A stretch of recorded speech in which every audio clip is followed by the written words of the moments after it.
In a time when it seems like you do more running than resting, the last thing you want to do is feel like you're wasting your time. And that feeling is especially true when it comes to spring cleaning. So how can you create a high-efficiency spring cleaning routine? Lifestyle expert Carley Knobloch says it's easy, and she joins us now to tell us how. Carley, thank you so much for joining us. Thank you for having me. Carley, I got to ask you the question. I hate spring cleaning. Is there a good way I can get started? There absolutely is. And the first thing that I always do when there's a job that I don't have time for or don't want to do is I look for a robot to do it for me.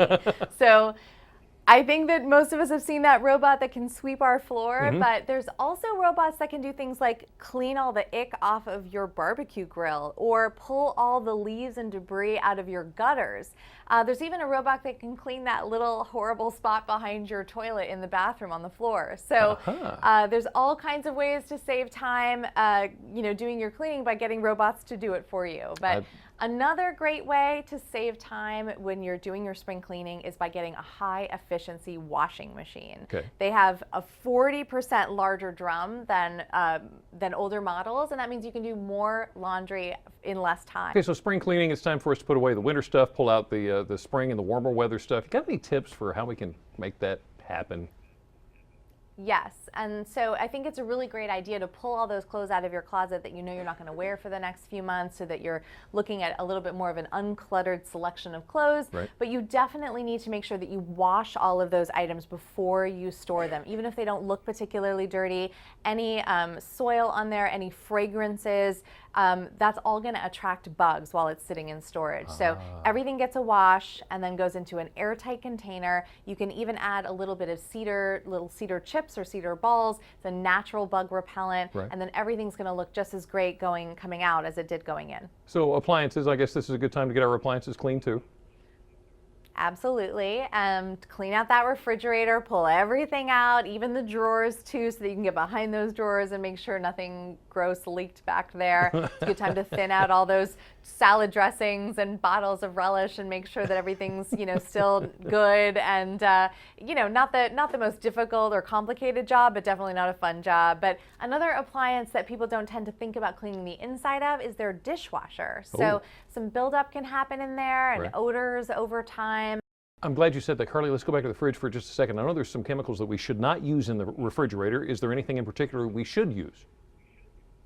Yeah, I mean, I think natural cleaners are always best. A little baking soda, a little vinegar goes a long way to really clean the shelves. And if you're concerned about it at all, as many people are, I think there's a lot of natural cleaning solutions that you can create that would do a great job, and you wouldn't have to worry about anything harmful touching your food.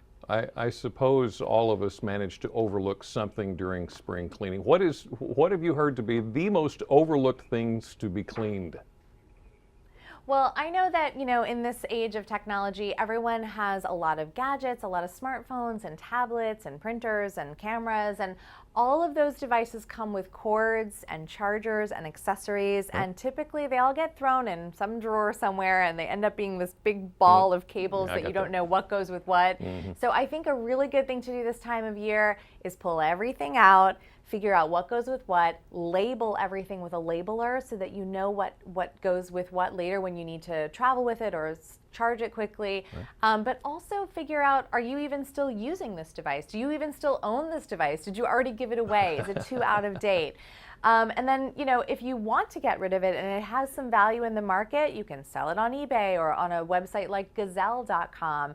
Or if it's, not using it anymore and it doesn't really have any value, take it to a center to have it properly recycled. So you're cleaning some of that tech out, getting rid of old tech clutter, and organizing the tech that you do have. And it's really good discipline to make sure that you can find things when you need them. It's just that easy, isn't it?